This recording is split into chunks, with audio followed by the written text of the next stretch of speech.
Maray na aga sa Induga boss. Assalamualaikum. Bali ito po yung citronella natin na ready for harvest. Ito po. Ang lawak po nito hanggang doon po ay 4 na hektarya.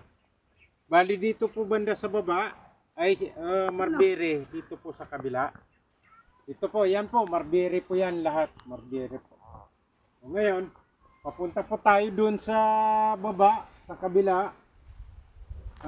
Second day of planting cinnamon.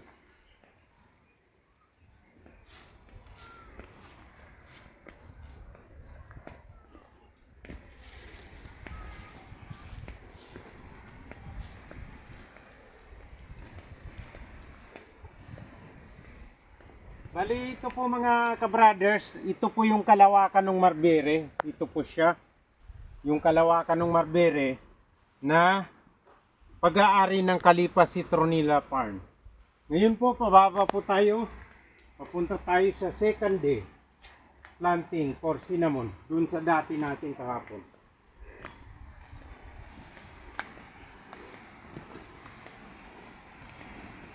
Ito po yung adyana namin pababa. Papunta dito sa ginagawang bisterer. Ito po yung ginagawang lutuan ng citronella essential oil. Ito po. Inshallah po.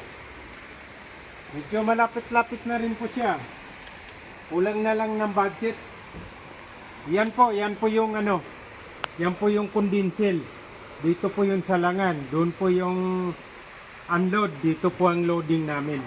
Bali ito po, gagawin pong budiga yan. Kaya yan po, may mga hukay pa.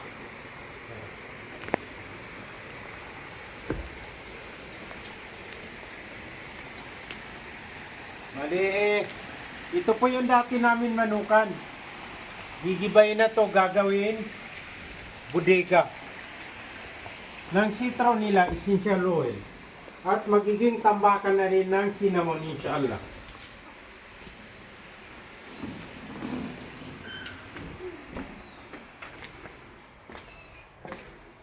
Assalamualaikum. Second day ng pagtatanim natin ng cinnamon. Inshallah, tuloy-tuloy lang tayo. Pangalawang araw na po natin ngayon. At medyo malayo-layo na rin po papunta doon. Saka papunta tayo doon. Tuloy lang tayo.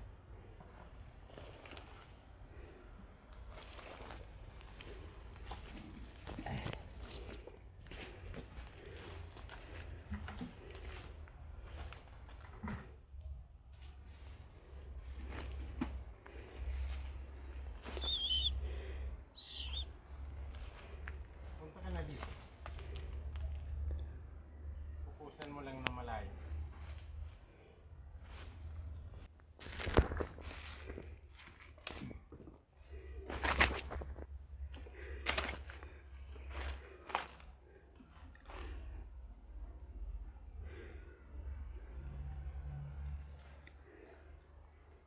Alhamdulillah. Tuloy lang tayo.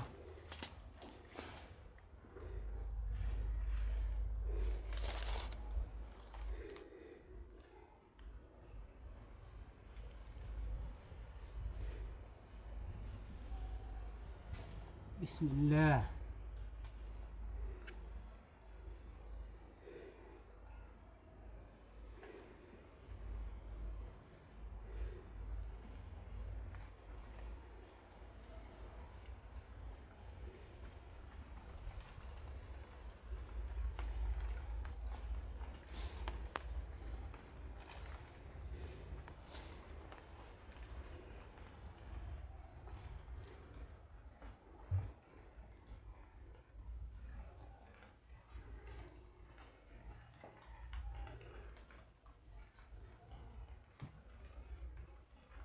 Mambo na. Alhamdulillah, nandiyan na naman ang pagdidilig ni Bibingka. Suripot talaga. Yala ay maawain, hindi ka na mapapagod pagdilig. tuloy-tuloy ang buhay.